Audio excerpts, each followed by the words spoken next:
Hello, everyone, and welcome back to Beyond Adjustments. Today's roundtable, we're doing a panel, is all about getting real with chiropractic modalities, maybe. I don't know. We'll get into it, but not just what chiropractors do, why they do it, and the science that makes it practical.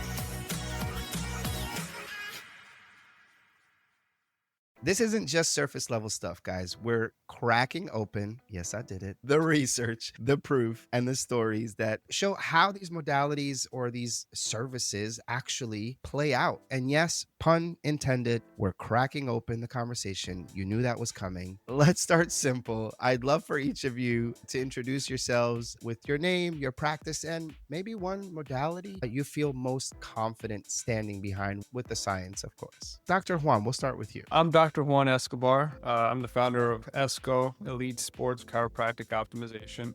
Basically, we focus on helping athletes or active people recover from knee and musculoskeletal injuries without surgery or medication. Now, one of the main modalities that I particularly use in my practice is definitely the shockwave therapy, more specifically shockwave therapy, which is the type of shockwave that I use in my practice.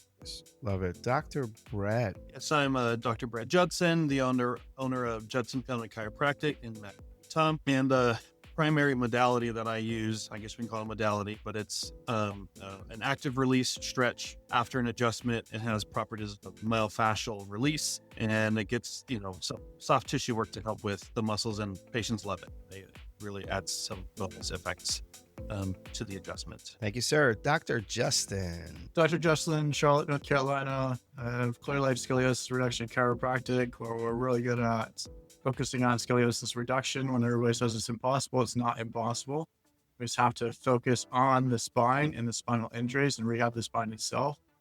We found the most beneficial as we're looking at modalities is the soft wave, shock wave modality. There's great science behind it, as we'll dive deeper into soon. Dr. Josh. And I'm Dr. Josh Collingsworth here in Virginia Beach, Virginia at True Source Chiropractic. We are a family practice where we specialize in pediatrics and prenatal care, but we offer decompression therapy for those who are dealing with chronic low back pain, disc issues, sciatica, facet syndromes, things of that nature. So very comfortable in talking about that, and I'm excited to get into it today.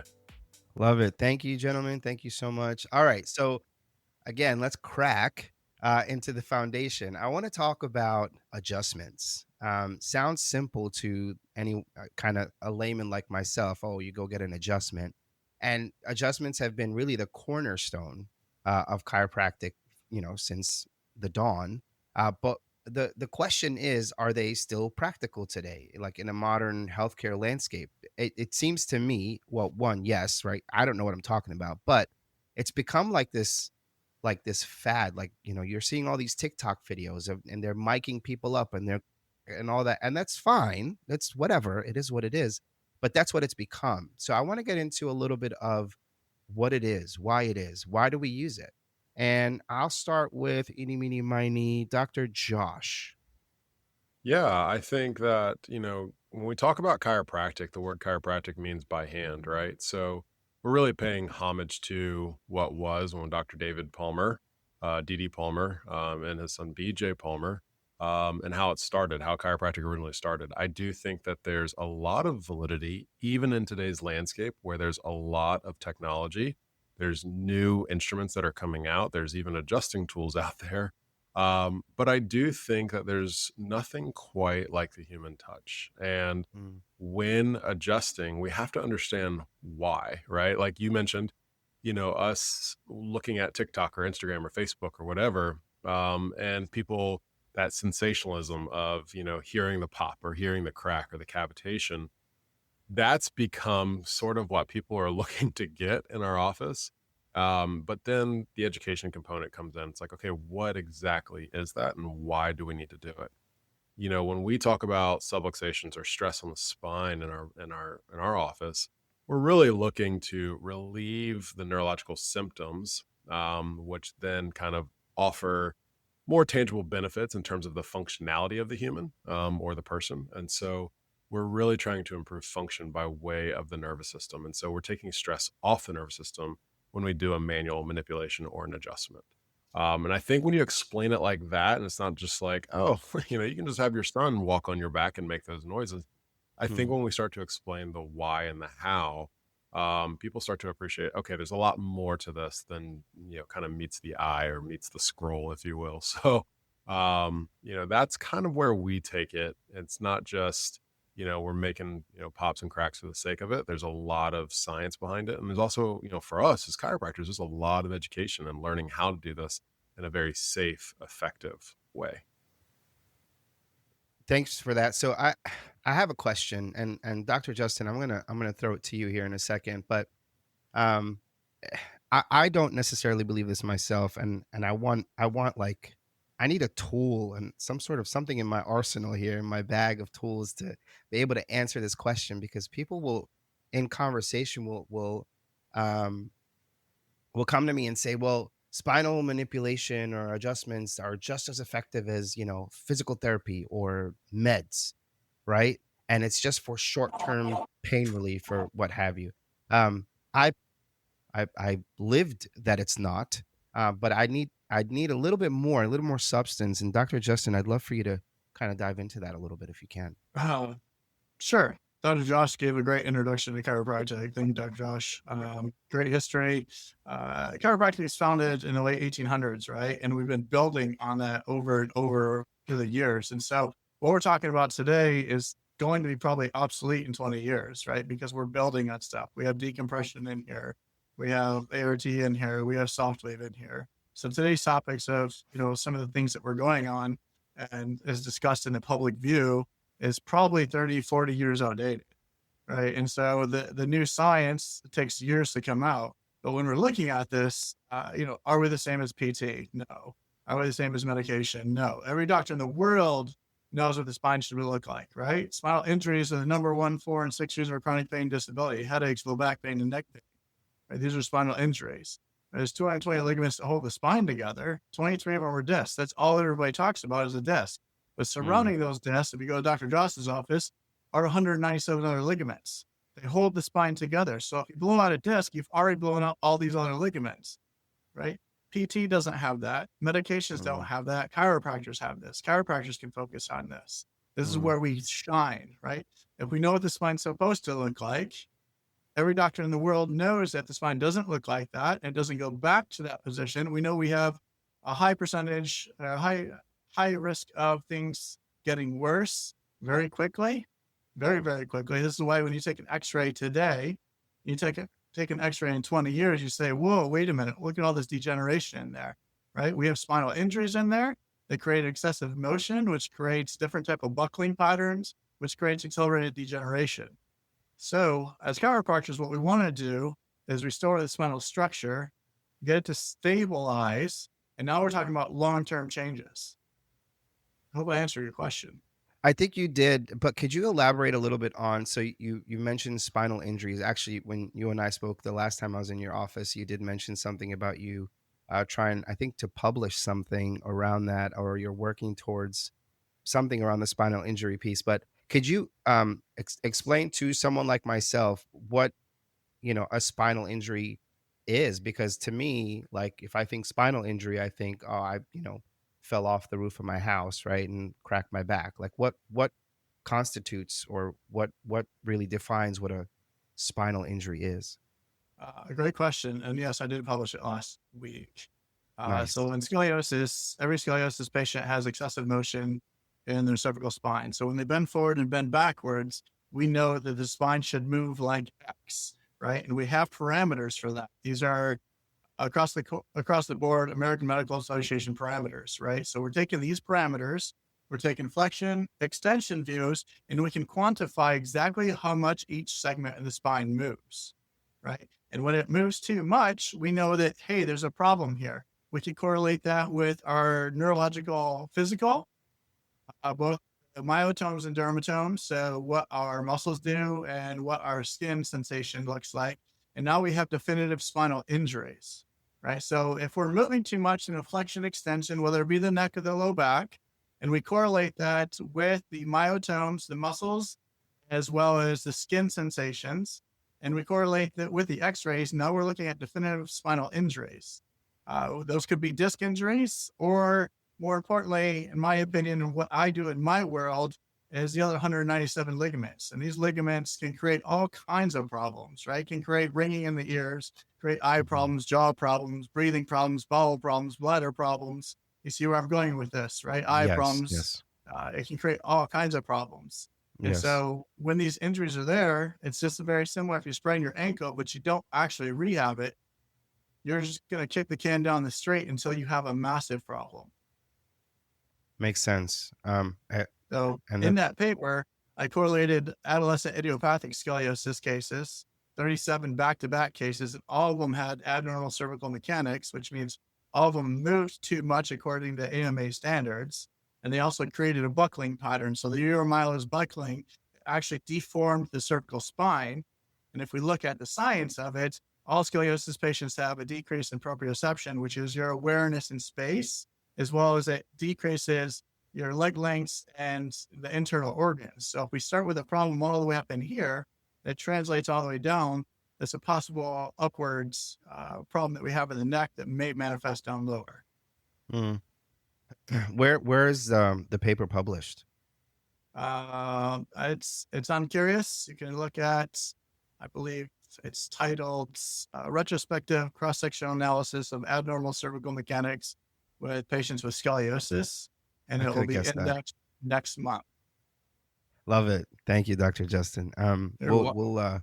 We'll get that out too in the description when we publish. But Dr. Brett, I'd love for you to weigh in on, again, kind of the baseline adjustment and why you feel it is effective, what it does for your patients. You know, maybe provide me a real world example of one of your patients where that specific service or treatment help them.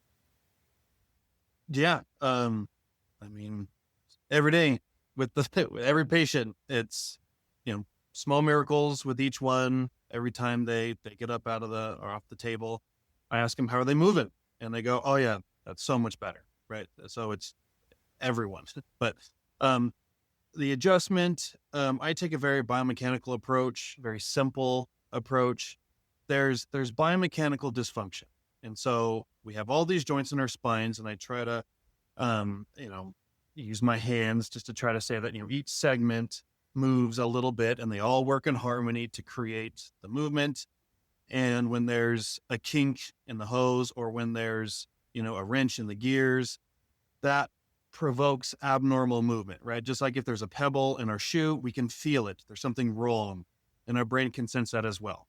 And so it's not going to, put sirens yet, because it's not really an issue, but that adds extra stress on the ligaments, on the muscles, until you do something that's too much for it, and then you get injured. Right? So I tell my patients, that's what I'm correcting. I'm correcting the dysfunction. And after that, it's up to your body.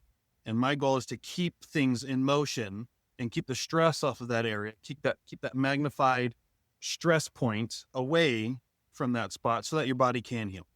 So looking for movement after an adjustment. I'm not looking for pain reduction, right? It's your job to heal. It's my job to keep you moving, kind of a thing. And so simply put, I'm looking for the biomechanical dysfunction, the restricted motion, and I'm restoring that. And restoring that has this chain reaction effects of nerve interference, organ dysfunction, right? All this potential symptoms that can be caused from a biomechanical problem. Okay.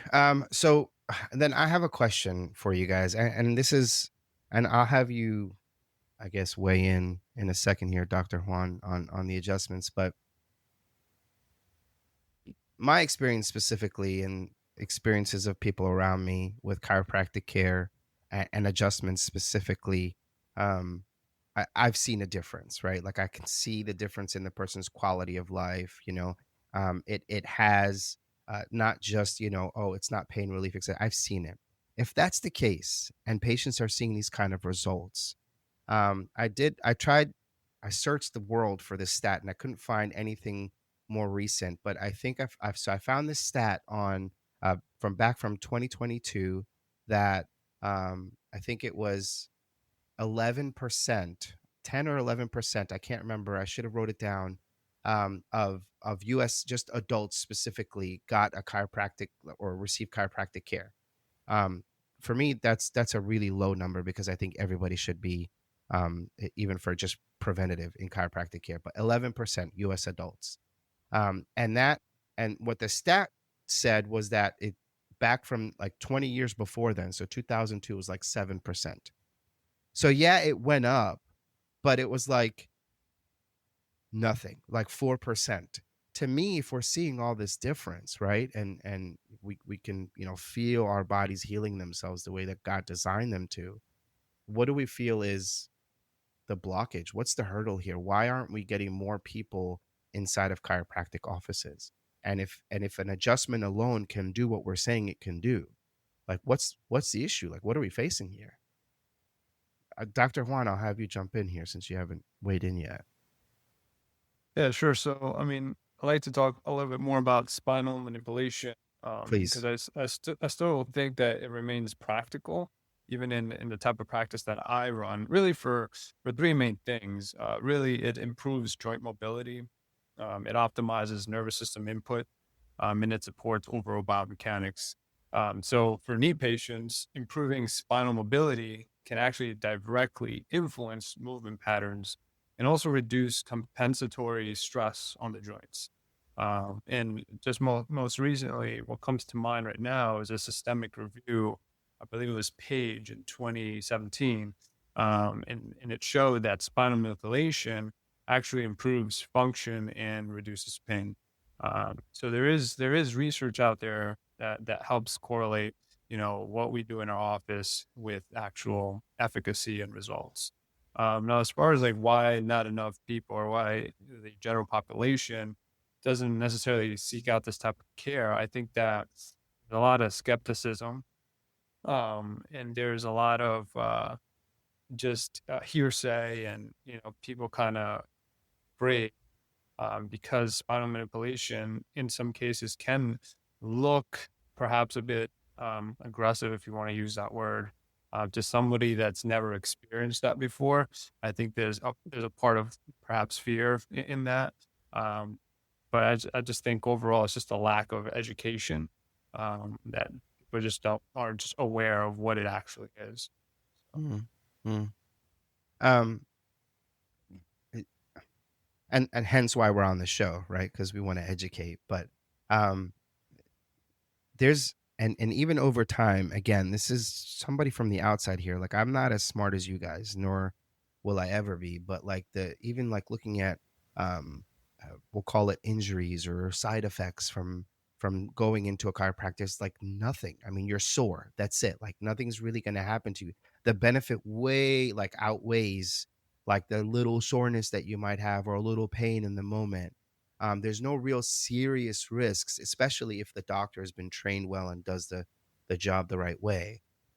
So again, like I feel like with what do we chiropractic has been around for what 120 years now or something like that. Am I off in saying that? I mean, I feel like it being around this long, we should be farther along than we are. That Dr. Justin, what do you feel like could be this kind of block or this wall that is stopping people like myself walking into a door of a chiropractic office to say, "Help me get better"? I think there's lots of barriers. For like myself, I don't market a whole lot, right? Because I'm such a specialty clinic. The other barriers are, we are natural by hands, as we were talking about earlier. We're natural. I would prefer that I myself or my family not stay on drugs, right? And so we have a multi-trillion-dollar companies that are pushing drugs everywhere. And so they say, here, you have a headache, take a Tylenol. You don't have a lack of tone on your body. It's not why you have a headache, right? And so my opinion of where we go is, hey, I'm not necessarily a quick fix. It might take a couple of months of true care to get things moving, right? So we might be doing adjustments, right? We might be doing some manipulations, whatever you want to call it. But we need to get to the root cause of the problems and not just try and mask things. And so what I've seen in the big city of where I live is we're such a hustle and bustle with people that the commitment to take a Tylenol is a lot easier than the commitment to actually truly improve your health from the ground up. Okay. All right. So then leads me to, I'm going to wrap this kind of segment up here a little bit, because I think we could probably talk about this for the whole show, honestly. But one thing I wanted to ask the entire panel, and feel free, whoever wants to jump in first here, but to talk about the adjustment itself when it comes to what, like, I'm not asking you here to, teach me to become a chiropractor, but like, to me, if I don't hear a crack, nothing's happening. But obviously when you guys are making the adjustments, you're feeling the spine, like, what's moving, what's not moving. Like, what can you explain to me a little bit more? Like, how do you explain the real science behind it if I'm not hearing a crack but something is still happening? Yeah, I mean, I'll take this one because I adjust a lot of children, and the idea of a crack on a baby, I would never implement that, but the people coming in, that's what they're fearful of. And so when we adjust, we're actually looking at tone. And I think I've mentioned this before on your podcast, but the tonality of musculature, and what you're feeling. And you can feel a child who is just not being able to relax. You can feel an adult who is unable to relax. I mean, they lay down on the table and their shoulders are up by their ears. You can feel that, right? And so anytime that people are like, oh, I didn't hear anything, and I'm like, I'm not going for the sound. I'm not going for the sensationalism of this. I'm going for what your body is kind of innately and intuitively telling me. And what that is basically allowing the body to relax enough so that signals can transmit up and down.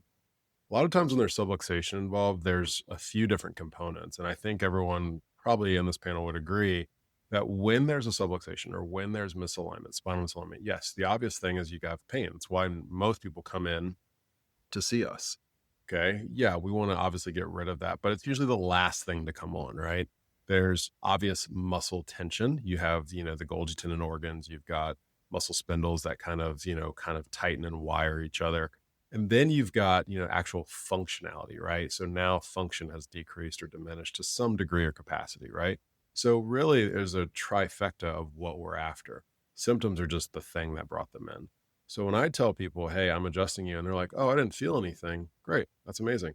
Because this is not something where you need to quote unquote feel something for it to happen, because up until you had pain, you weren't feeling anything, but things were happening. Correct. And so that's where we start unwinding and having that conversation that, don't confuse an adjustment with a noise or a sound or a feeling. You need to understand that there's a deeper seated root there. And that's what we're trying to tap into. Anybody else have something to weigh in here before we kind of shift over? I'll weigh in on that a little bit. So I like to tell Yeah. patients that the cracking is not the end goal. It's a byproduct of adjusting. So you may or may not hear it. And then I also like to explain what the sound that they're hearing actually, what is it, and where it comes from. So I tell patients that basically when you take any joint to its full range of motion and then just pass that slightly, there's an increase of pressure in the joint capsule, which releases a gas, which is mostly nitrogen gas, which is what helps to lubricate your joints.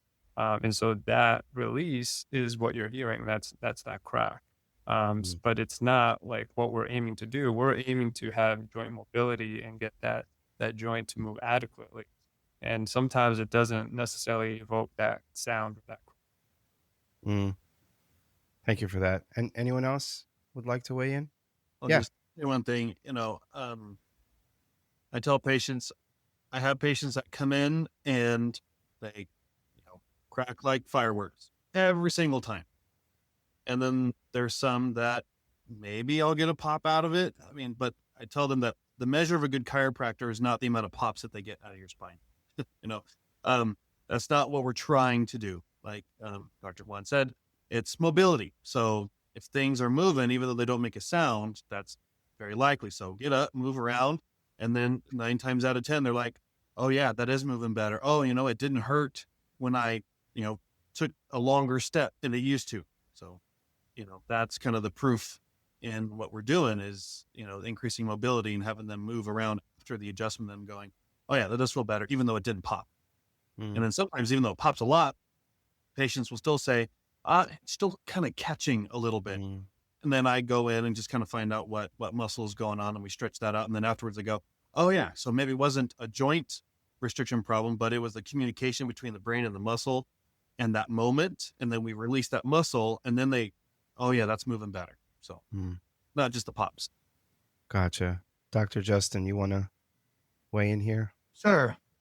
All of us is taught basic mechanics of the spine. We spent probably a couple of years learning about mechanics of the spine and the communication with the brain and the body back to the brain, right? And so when we look at the adjusting and the popping that you're talking about, it means nothing to me as a doctor, right? Especially as somebody that works with the biomechanics and restoration of biomechanics.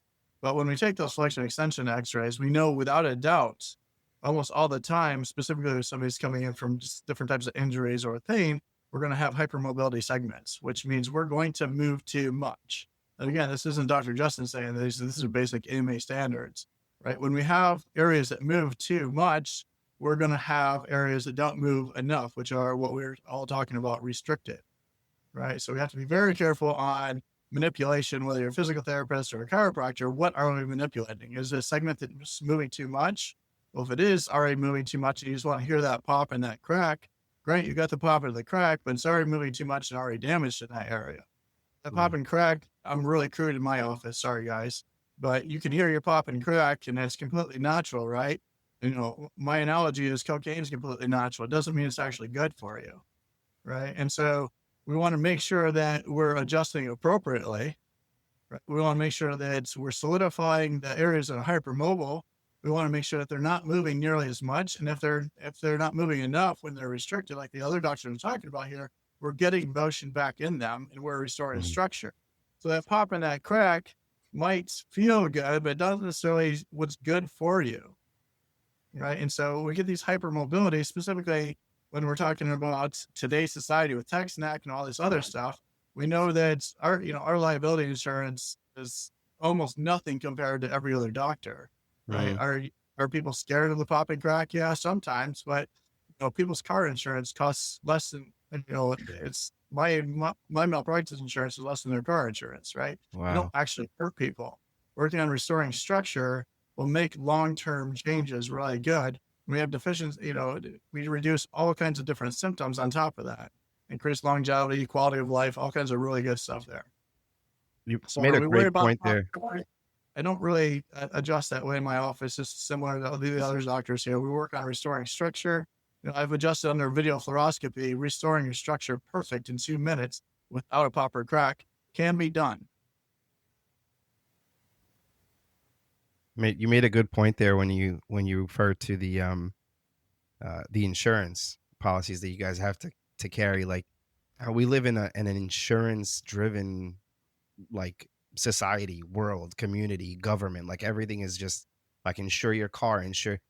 And if we look at the insurance that a medical doctor has to carry, the malpractice insurance that they have to carry, it's like quadruple and maybe even sometimes 10 times more than what you guys have to pay. Like, if we put that into perspective and somebody actually just thought about that piece alone, it might actually just change their mind about chiropractic care in general. But we'll let that simmer and see whoever's listening to that, see if that actually helps. But so what we're basically saying here is that, we're not a Pringles can, right?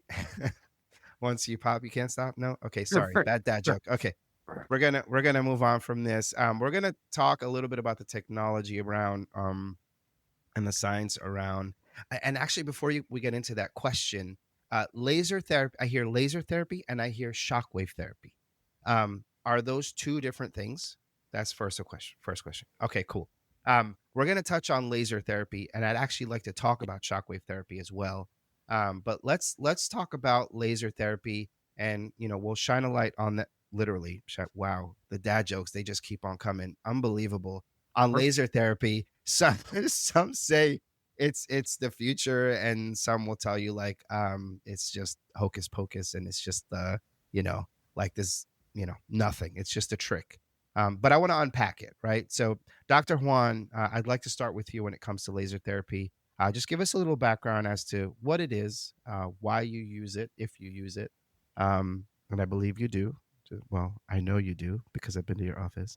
But tell us why you use it, what it does, how it helps, kind of at its core. Yeah, for sure. So I use a class 4 laser in my office. And basically what it does is it boosts cellular energy, or ATP. It reduces oxidative stress and accelerates tissue repair.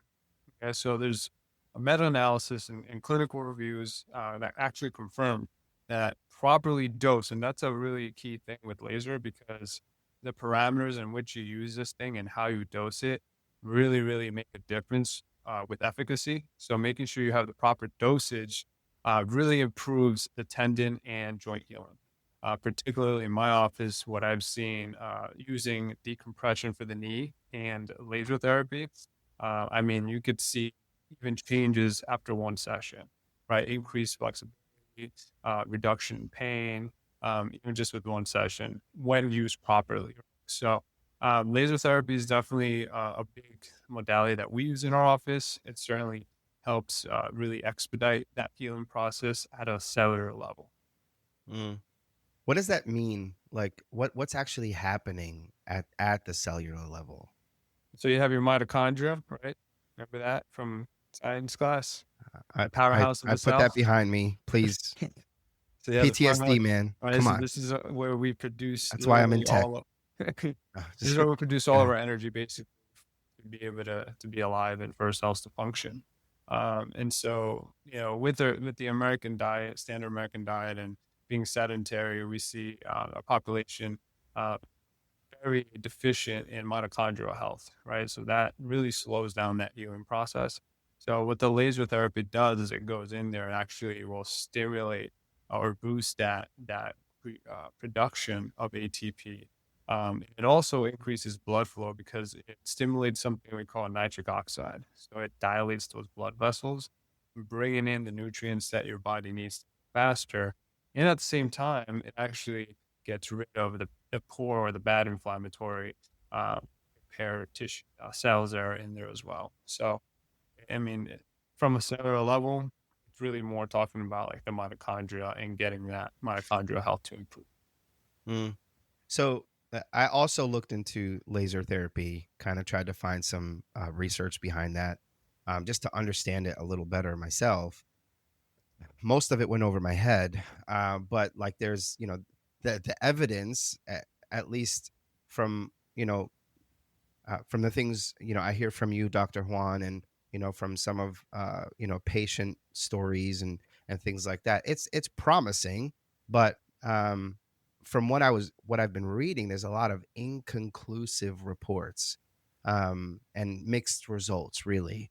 But a lot based of on that what is you're attributed to the dosage, like I mentioned before. Mm, If you don't dosage it correctly, or if you're not consistently performing within the same parameters, there's a very discrepancy in results, even if you're using the same laser for the same condition with a large sample size. So really, really important to hone in on that part when you're using laser therapy, because it's really easy to, because it's very skill dependent on whoever's using. There could be a lot of user error, making sure that you are staying within correct parameters and having the right dose is very critical when it comes to this. So I feel like that's where there's flaws in a lot of the research out there with laser therapy.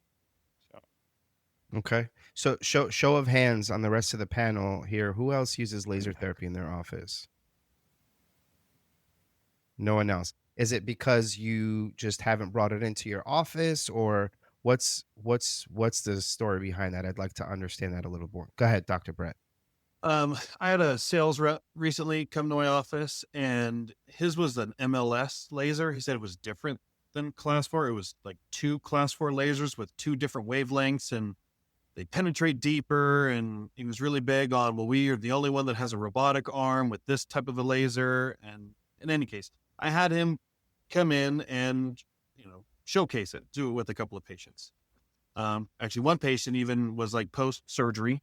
He had an ACL repair, and so I asked him a couple of days later. It was just one dosage, and I understand that you need to do it for, I think he recommended at least 6 sessions over the course of a couple of weeks.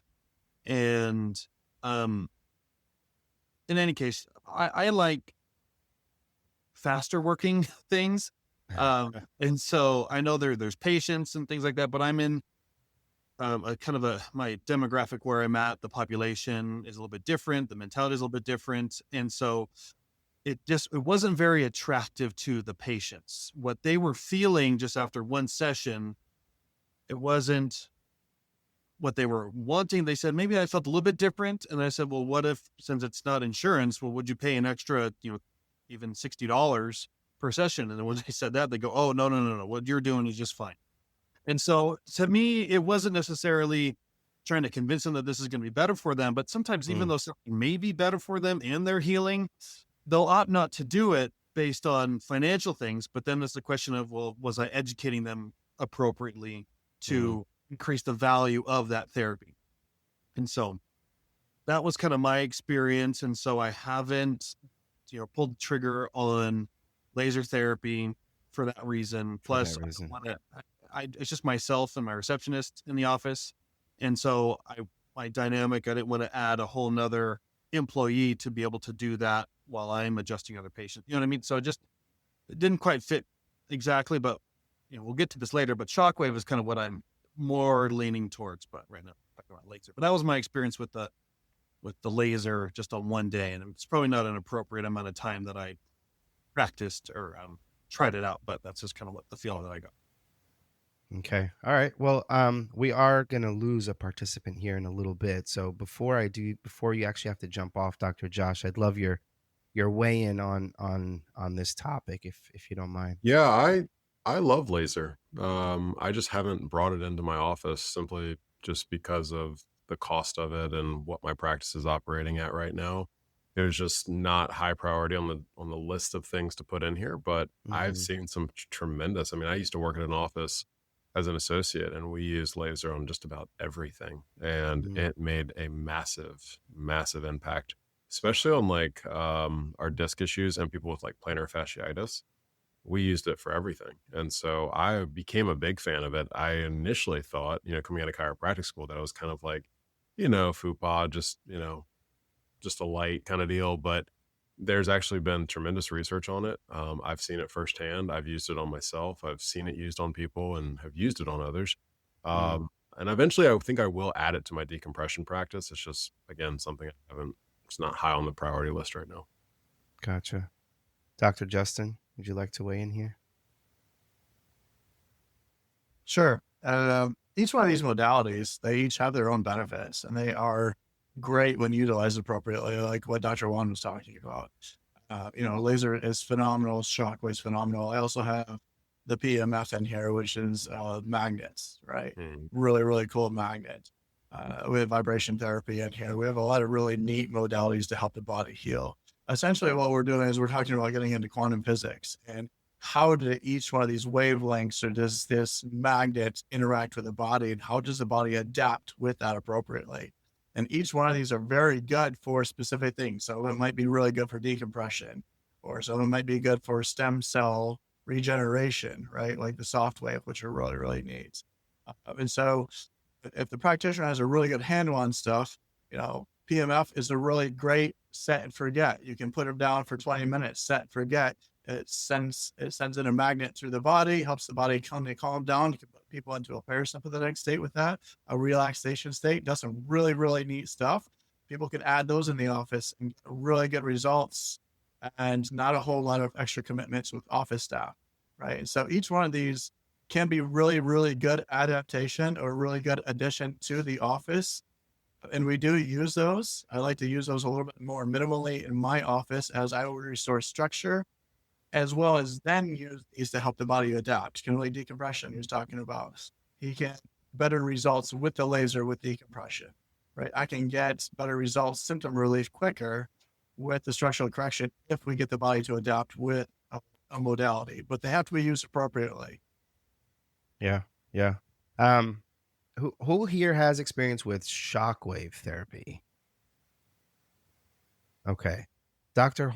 A little bit. Dr. Juan, can you kind of give me a little overview on what that is? Yeah, sure. So I use Softwave, which is, I know Oh, Dr. Justin keeps referring to that. That's the one I use as well. So Softwave is an unfocused extracorporeal shockwave therapy. By the way, if you're looking at any research on shockwave, you're going to find it as ESWT, because that stands for extracorporeal shockwave therapy. And what that does is it delivers an acoustic wave into the tissue. Think of it as what we call it mechanotransduction. So basically what that big word means is you have mechanical energy and converted into biochemical signals that do three basic things. Number one, it activates stem cells and fibroblasts. It promotes angiogenesis and collagen remodeling. And it also resets inflammation in chronic tissue. So, combination of those things help to, like Dr. Justin said, basically regenerate tissue, remodel the tissue. So not just masking the pain or boosting healing, but literally taking a structure that was injured or scar tissue and being able to physically, mechanically break that down. So what's the difference then between the way the lasers are working and the soft or shockwave? So Softwave has a different mechanism, right? Because laser is what we call photobiomodulation. So that's a light source that's directly stimulating at a cellular level, whereas this is converting, so mechanical transduction, right? Mechanical energy is being converted into the biochemical, which then will signal the dormant repair cells, which we think of things like stem cells, which oftentimes with any type of chronic condition, they're dormant after a while. Like they're not awake anymore. And so what this does is it stimulates those cells, wakes the stem cells up so that we can start to heal, bring in an influx of repair cells to start that healing process and really promote that not only by the stem cells, but also bringing more blood flow, right? That's what, I know I use the word angiogenesis. That just means production of newer blood vessels to the damaged tissue. And then you start to repair the collagen type 1 fibers as well. And on that same breath, you're getting rid of the bad inflammation and bringing in the good inflammatory stimulants that you want to be able to actually heal the tissue. So it's different from the standpoint that it's not just bringing more energy and more blood flow, but it's activating very specific repair cells that actually go in there and fix the injury or fix the tissue that's damaged. And it's non-invasive, so it's very outpatient friendly and very, very well tolerated. What I love about the modality is that you do one session and patients feel a dramatic change. I know we were talking about the laser being slow. It definitely is slow compared to the software. Like I'm telling you, do just one session and the patient that has had pain for 10 years, they'll get off your table and for the first time, maybe have a half reduction in pain. So it's very significant as far as like showing patients the efficacy because they can feel the results, right? That's what patients want. They want to know that this thing works. And so, one of the big things is reduction in pain. And I see it work really well with like any type of tendon issues, any tendinopathy. For me, I treat the knees. So for the knees, it's phenomenal. You don't have to give a lot of treatments. I usually do like 6 to 8 treatments of this. And I'm telling you, it's like patients will always tell me it's like nothing they've ever felt before. And so I swear by it. I've used it on myself as well. My shoulder, I've had shoulder pain for years. Haven't been able to like do anything that works. No rehab, no laser, no amount of adjustments have been able to make my shoulder get better, but this has made tremendous leaps and bounds in how my shoulder functions and performs. So it's been a complete life changer for me and in my practice as well.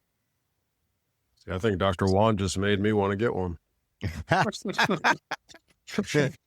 Commission to Dr. Juan. I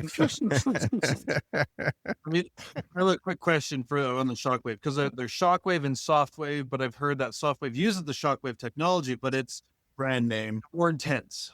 But then there's cheaper machines that are just shockwave that are also being sold to chiropractors. I've seen machines upwards of like $60,000-$80,000, and then other machines that you can buy for like $2,500 overseas. And so it's like there's this huge difference. But softwave, I think, is the higher end, the more intense kind of a treatment, so that really in a couple of sessions, people are feeling that big difference versus the other. I don't know, do you have any experience with the two types, and your experience or other doctors' experience with the two different types of shockwave and softwave? Yes. So typically the ones that you're talking about are more like focused. This is unfocused. So you're able to treat a bigger surface area of the injury. And it can reach the surrounding tissue as well, not just the pinpoint tissue. By the way, Softwave is just a brand. It's not a different type of shockwave therapy, but it is one of the best in its class. It's what they use at the pro level, and it's what they use at, big universities. And so what makes it different is it's got a bigger surface area, but it also goes a lot deeper than, like, for example, a radial or focus shockwave, which is like the ones that you see a lot. Basically, that can only go up to like 3 centimeters of depth, whereas the soft wave can go up to 12 centimeters in depth.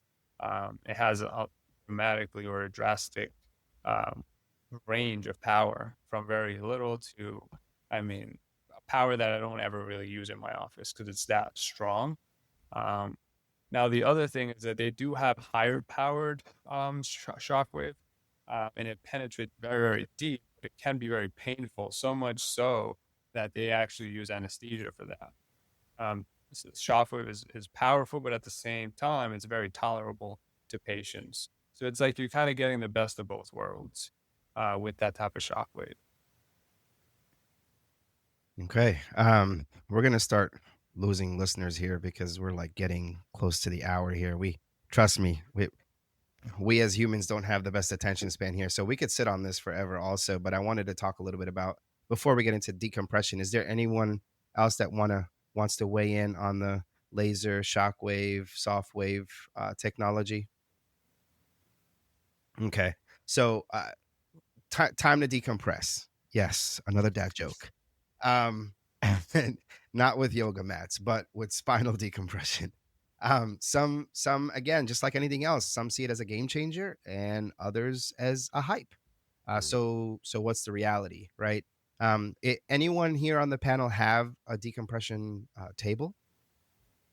Dr. Josh and Dr. Justin? Sweet. All right, Dr. Josh, since you're going to have to run here shortly, I'd love for you to weigh in on that. Yeah, I got my first decompression table about 2 years ago. And the reason I got it was because I was receiving a bunch of patients who were having chronic low back pain. And on X-ray or an MRI, we would see, a protruded disc, we'd see a bulging disc, we'd see, a lot of compression, arthritic change, things of that nature. And so, it's kind of one of those situations where it's like, yes, chiropractic is effective, but at the same time, we need more modalities to help with them. So non-surgical spinal decompression has really been an answer for a lot of people who have walked into my office, or maybe they didn't walk, maybe they were rolled in here. But that being said, I've seen some tremendous results in terms of discopathies, any kind of disc issue that we're talking. We have several protocols. We have the Hill DT table, which is a table where you actually lay supine, so you lay on your back, which tends to be a little bit better for patients, especially with acute disc or acute any kind of sciatica or things of that nature. Tends to be a little bit more of a relaxing posture. And then we elevate their legs. But the table, the reason why I chose this one, there's hundreds of tables out there, and there's chairs and all the things. But the reason I chose this one is because of the sensors that are built into the table. They actually detect the amount of stretch that people are responding to. So if someone starts kind of wiggling, the table actually senses that and it'll stop because it notices that they're kind of uncomfortable, right? If they're kind of like rolling onto a side, which oftentimes is pretty common when you have someone who's very, very acute, and you initially start decompressing them, it can be uncomfortable for them. So I got this table because of the technology that was built in it. And rather than like a belt driven system or a cable driven system, it's got an actuator in it. So it's a little bit smoother of a pull as opposed to, something just kind of yanking you and it being kind of jarring. Right. And so as it comes back together after the decompression, whether it's a lumbar or cervical decompression, it's a gentle coming back together. So it doesn't, what we were finding was a lot of patients after their sessions, they would feel great during the session. And then as soon as it closes up, they're like, oh gosh, there it is again, and so this kind of prevents as much as possible. But, to answer your question, I love our decompression table. I've seen people who couldn't walk, couldn't even get out of their car or barely get out of their car, go from, a 27 out of 10 pain to now a 3 or a 2 out of 10 to where they're racing their kids on the beach, and that's the cool thing about decompression is that they were staring at the face of surgery or a needle or some kind of procedure that may or may not have worked. And I always kind of come at the patient with, you don't have anything to lose by trying this, but if you do something permanent like a surgery, there's really no going back from that. Oh, absolutely. And so, Absolutely. and Yeah. when we say that, most patients are like, you're not wrong.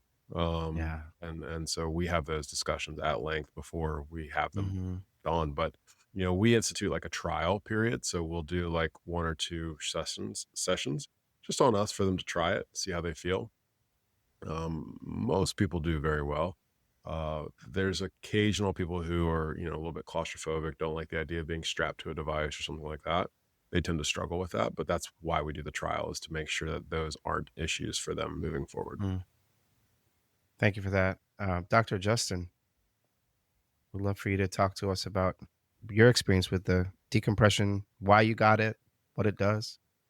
We have a little different decompression here. The Hill table is probably one of the best in the business. I was trained by a Hill doctor with I think it was a 98% symptom resolution by him. Right. So it's unheard of in our world that you're going to get those kind of results that quickly. And so we do use the decompression table for some of our patients with these disc issues. When we go back into looking at the disc itself, the New England Journal of Medicine comes out and says that at least 54% of people are walking around with a disc injury. It's just a matter of if it's symptomatic or asymptomatic. And this study was actually 54% were asymptomatic, right? So how many more people actually have a disc problem that are symptomatic? And that's who generally walks into our office, right? So, while we have the decompression table, that's not our focus. Restoring the structure to take the pressure off the disc is my focus, right? So we have it, and it's amazing tables, and decompression is 100% different than a traction table. What Dr. Josh has is a decompression table. It is actually pumping disc. It's not just pulling on it and letting go like you talked about. It's pumping a disc. That's why it works so well. And I'm assuming he probably has a red mat underneath, something like that as well. Using back to quantum physics, using different physics for that. But the decompression is great, but we also need to work on restoring structure to take the pressure off that disc, so that way it's not reoccurring all the time. What is the difference between a decompression table and a traction table? Yeah, traction table is just that. It kind of statically holds traction, and it used to be kind of the old way that we address decompression, or address a disc. Decompression truly is there's more of a science behind it in terms of we are actually pumping, imbibition, I think is what we call it, or really just pumping the nutrients into that disc and the end plates.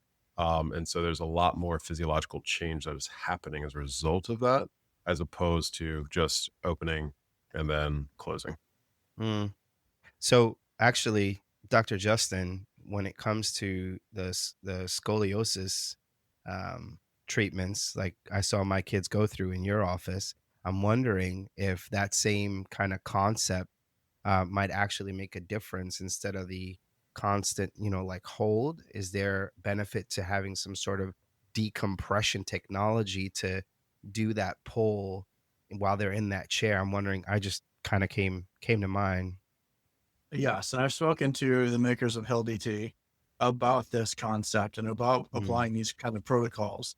The difficulty part is if there's 36 vertebrae in the spine, there's 36 permutations. There's almost an infinite number of scoliosis cases. So there's no one way that fits right for scoliosis. So it's impossible for them to say, here's what we can do for this scoliosis case, because everybody's a little bit different.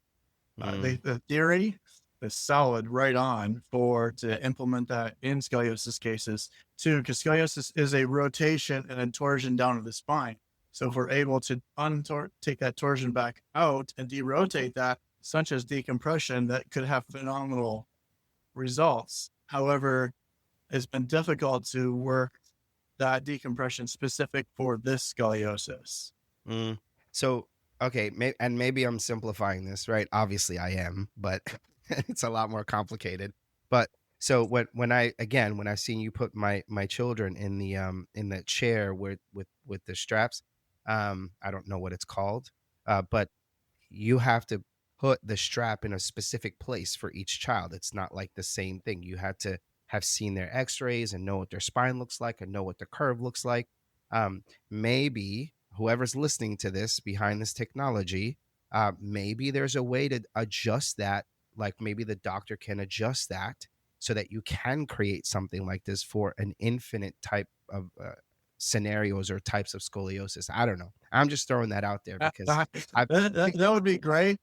Some of the tools that I use work on like ligament creep and repetition. As a matter of fact, we have a manuscript that we're working on right now about the importance of a repetition. So if you come to my office or to scoliosis care, you're in my office for 5 to 6 hours a day for 2 weeks, and we're taking 10 to 15 degrees off your scoliosis, and then sending you back to Dr. Juan, right? And so our goal is to make massive changes quickly. But we do that through derotating the spine, and that ligament creep. The more pressure you put on that spine over 15, 20 minutes, the more creep that will go, and it will start to return back to where it should be.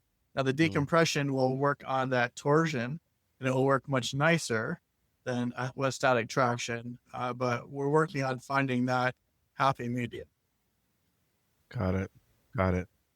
I think that it's necessary to have static traction when you're talking about changing structure, right? Because the ligaments need, I believe it's 8 minutes at minimum is what the research shows for change in that ligament to actually take place long term. Correct me if I'm wrong, Dr. Justin.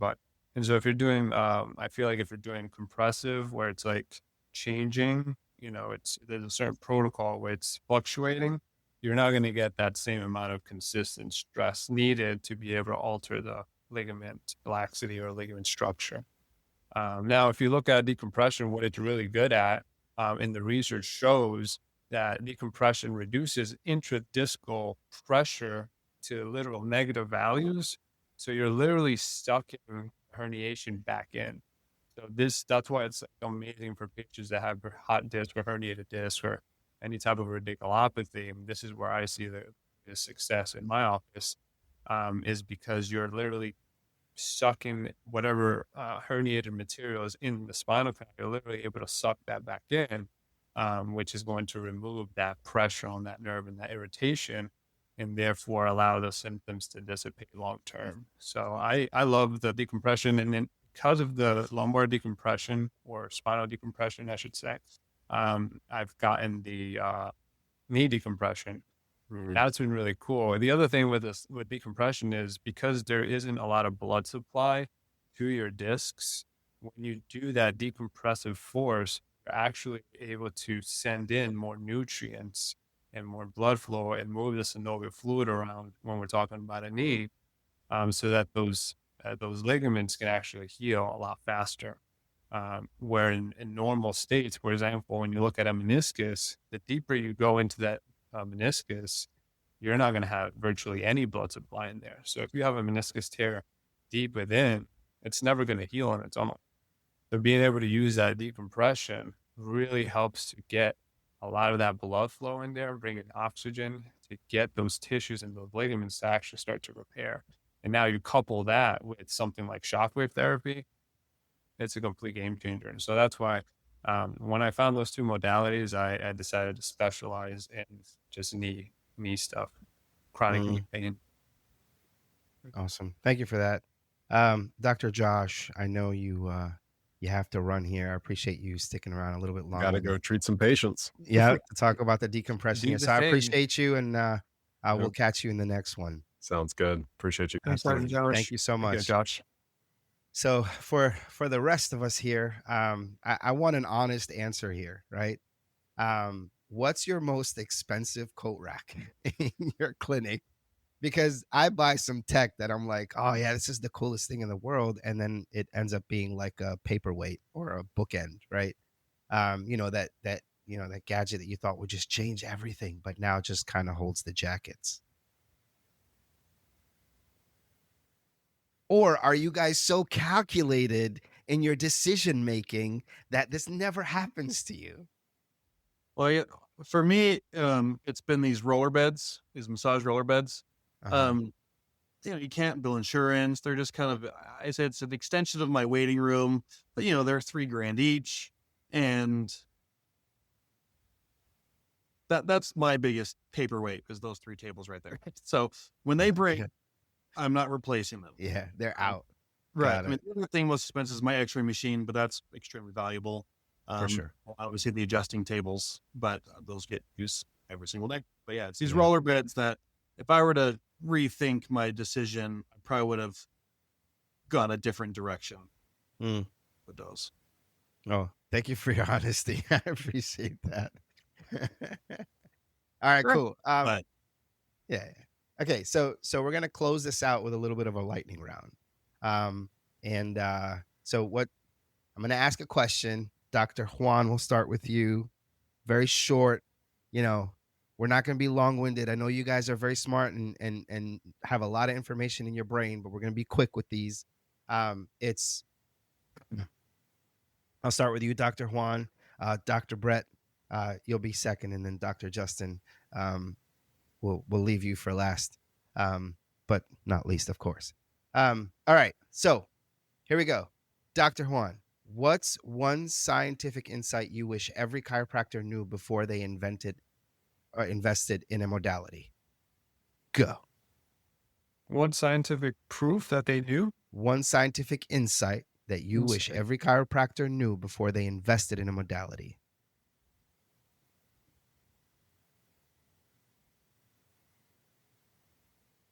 So it has to be about chiropractic? Sorry, I'm just trying to understand your question. Chiropractic Yes. insight? So that you Or- want or chiropractic insight for a modality that may not be s- chiropractic? So let's say a chiropractor bought, and I can even keep this in too. I love this conversation. No, but I'm saying chiropractor, Dr.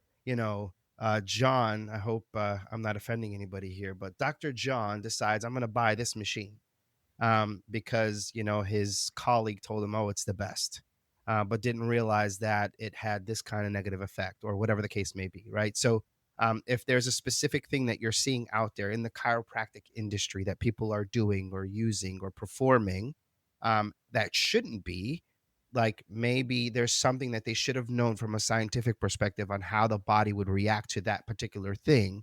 So the question now is, what's one scientific insight you wish every chiropractor knew before they invested in a modality?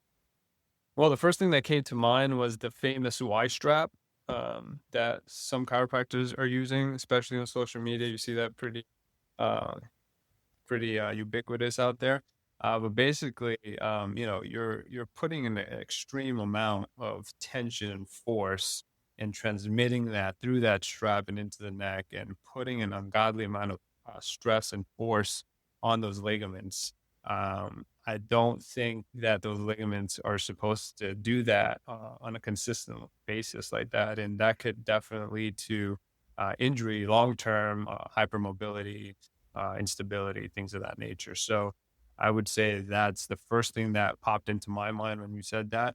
I think I don't know if we should even do research on it personally, just from an ethical perspective, but Yeah. No, I actually agree. And I knew one of you were going to say that because I see those videos and I'm like, oh my gosh. All right, Dr. Brett, same question. I don't know. I can't. I was trying to think a lot, but like, I don't know if Dr. Justin has something. Maybe we can go to him. Let me think a little bit. Sure, Dr. Justin, go for it. The first things I think of before any chiropractor should probably be purchasing anything is structure and function, right? We know that the structure determines function of the body.